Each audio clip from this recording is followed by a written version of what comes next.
Ang mga bato ay nag-aalis ng dumi at labis na tubig mula sa dugo, at tumutulong na panatilihing balanse ang mga kemikal tulad ng sodium, potassium, at calcium sa katawan. Ang mga bato ay gumagawa din ng mga hormone na tumutulong sa pagkontrol ng presyon ng dugo at pasiglahin ang utak ng buto upang gumawa ng mga pulang selula ng dugo. Kaya marapat lamang na ito ay ating pangalagaan. Ngunit may mga bagay tayong ginagawa na di natin namamalayan na ang mga ito ay nakakasira sa ating kidney, o bato. Halina't samahan niyo ako at ating alamin kung ano-anong ang mga ito.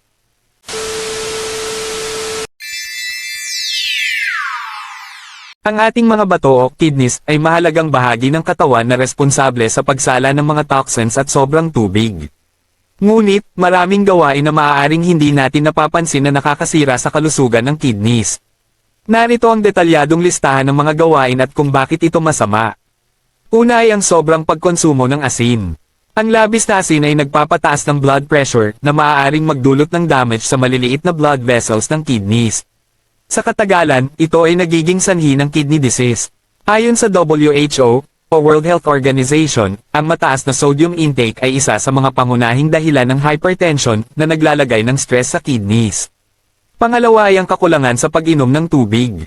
Kapag kulang ang tubig sa katawan, hindi maayos na nalilinis ang kidneys at tumataas ang panganib ng kidney stones.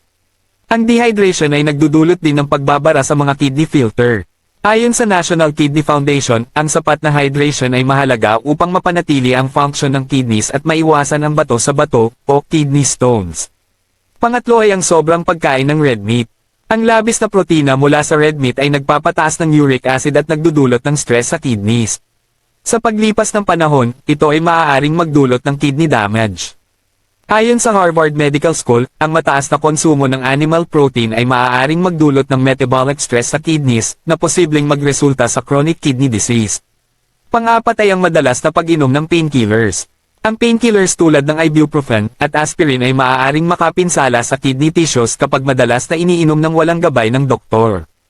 Ayon sa Kidney Education Foundation, ang labis na paggamit ng non-steroidal anti-inflammatory drugs ay maaaring magdulot ng acute kidney injury. Panglima ay ang kakulangan sa tulog. Kapag kulang ang tulog, hindi na i-repair ng katawan ang mga nasisirang kidney tissues. Sa katagalan, ito ay maaaring magdulot ng permanenteng pinsala. Ayon sa Mayo Clinic, ang sapat na tulog ay mahalaga para sa pagre-regenerate ng katawan, kabilang ang kidneys. Pang-anim ay ang sobrang pag-inom ng caffeine. Ang sobrang caffeine ay nagpapataas ng blood pressure na naglalagay ng strain sa kidneys. Ang labis na pag-inom ng kape o energy drinks ay hindi maganda para sa kidney health. Ayon sa Harvard Medical School, ang caffeine intake na lampas sa tamang dami ay maaaring magdulot ng long-term kidney damage. Pangpito ay ang paninigarilyo. Ang paninigarilyo ay nagdudulot ng pagkipot ng mga blood vessels na nagpapabawas ng daloy ng dugo sa kidneys. Sa katagalan, ito ay nagdudulot ng kidney failure. Ayon sa Hello Dr. Philippines, ang paninigarilyo ay isa sa mga pangunahing dahilan ng chronic kidney disease sa mga Pilipino. Pangwalo ay ang sobrang pag-inom ng alak.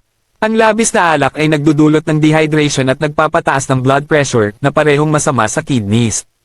Ayon sa National Kidney Foundation, ang labis na alak ay nagpapataas ng panganib ng chronic kidney disease at cirrhosis ng liver na direktang nakakaapekto sa kidney function. Pangsyam ay ang kakulangan sa ehersisyo. Ang sedentary lifestyle ay nagdudulot ng pagtaas ng timbang, mataas na blood sugar, at hypertension, na mga pangunahing sanhi ng kidney disease. Ayon sa Philippine Star, ang regular na ehersisyo ay nakakatulong na mapanatili ang tamang blood pressure at kidney health. Pangsampu ay ang pagpapabiye sa kalusugan. Ang hindi pagpapatingin sa doktor kahit may sintomas ng kidney problems, tulad ng pananakit ng likod o pagbabago sa ihi, ay maaaring magresulta sa late diagnosis ng sakit. Ayon sa Philippine Society of Nephrology, ang maagang detection ng kidney disease ay makakapigil sa paglala ng kondisyon. Alamin naman natin kung paano mapapangalagaan ang kidneys. Una ay uminom ng sapat na tubig, siguraduhing hydrated ang katawan upang maayos na ma-flush ang toxins. Pangalawa ay limitahan ang asin at caffeine, piliin ang low-sodium food at huwag lumampas sa 2 tasa ng kape bawat araw.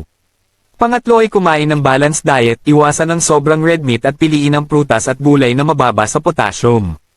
Pang-apat ay mag-ehersisyo, regular na ehersisyo para sa tamang timbang at blood pressure. Panglima ay magpatingin sa doktor, regular na check-up para maagapan ang mga sintomas ng kidney disease. Paalala, Ang maliliit na pagbabago sa lifestyle ay may malaking epekto sa kalusugan ng kidneys. Panatilihing healthy ang mga bato upang maiwasan ang seryosong komplikasyon. Hanggang dito na lamang at pakishare na lang po para makatulog at makapagbigay din sa iba ng kaunting impormasyon tungkol sa ating kidney o bato. God bless you all. See you next video.